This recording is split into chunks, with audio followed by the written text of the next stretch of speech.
Hey everyone, Daniel here from Team Kuribrohs, and today we have some Irish regional updates. So we are going to be looking at two deck lists that James, one of our Irish players, played at local events recently. So first off, people who know James know that he is a massive fan of Subterrors to the point that he has been waiting to play them. He came back from retirement to play Subterrors. And so he won Kilkenny Regional earlier in the year with Subterrors, and he went on to finish ninth place at the most recent Dublin Regional playing the deck. So there's not too much to be saying about this. It was the weekend that Dark Neostorm came out, so there has been a lot of exploration of the format since then, but here is the main deck that he was playing. One of the core things that he noted was, you'll see Fantastical Dragon Phantasme is there. It's a card which most certainly underperformed that weekend, and something that he would consider replacing with Effect Veilers or something that has a more broad scope. Additionally, he really missed having the heavy Storm Dusters in the main deck, and we've definitely seen since this event that the format has shifted to the point where there are a lot of decks which are reliant on spell and trap cards staying on the field. You have Pendulum, you have Sky Striker, both as very prominent decks in the format, and Mystic Mine, of course, is also very relevant. So those are all decks which make having Dusters in the main deck definitely worth considering. Cards that you could consider dropping from this list would be potentially reducing the number of crackdowns, potentially removing Judgment, and definitely finding something that fits better for you than Phantasme. We'll also take a look at the side and extra. So the extra deck, you have loads of space in this deck. So with Super Polymerization at 2, he was playing a lot of targets. You have Violet Chimera, you have Starving Venom Fusion Dragon, you have Mud Dragon of the Swamp, Predaplant Dragostophilia, and then you have 3 Cyber Dragon fusions, because there were a lot of Cyber Dragon players floating about at locals. I don't believe that he actually used any of these, but it was kind of a case of, if they end with a board with a Cyber Dragon on field, you just clear it all up, and you've removed all of their pressure, which is quite effective. Then we have 2 Striker links. These are, of course, so you can crack down, steal your opponent's Striker, and then you have 2 effects, and you just get to keep the monster, even if Crackdown leaves the field.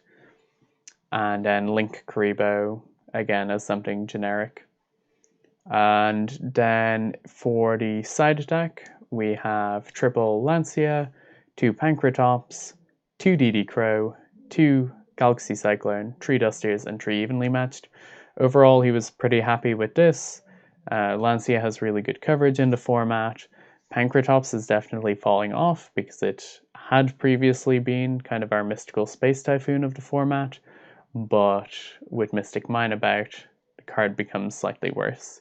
But yeah, so the side deck is definitely something that seems a lot more solid and concrete than the extra, or than the main deck. But that's his general thoughts. We're going to be exploring it more going forward. So if you do have thoughts on Subterrors or any questions about it, let us know down below. After this, he went on to play Waterford Regional and finished 3rd place. And for this event, James decided that he was going to play Orcust. An important note about the previous deck, he did not have access to Ningirsu, which is something he would have played in conjunction with Crackdown for Orcust.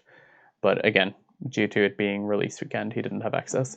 So Orcust, Danger, he was playing a list that he's not entirely happy with. First off, you'll notice Jackalope and Danger Tsuchinoko. He only has 2 copies of each of those. That was an access problem. That was all he could get for that event. He definitely would recommend playing 3 of each. The other card that definitely stands out as being questionable is Danger Chupacabra. Doesn't perform as well. When you're not playing the deck to combo into Azathoth, the access to the rank 4s is a lot less important, and Chupacabra becomes much worse.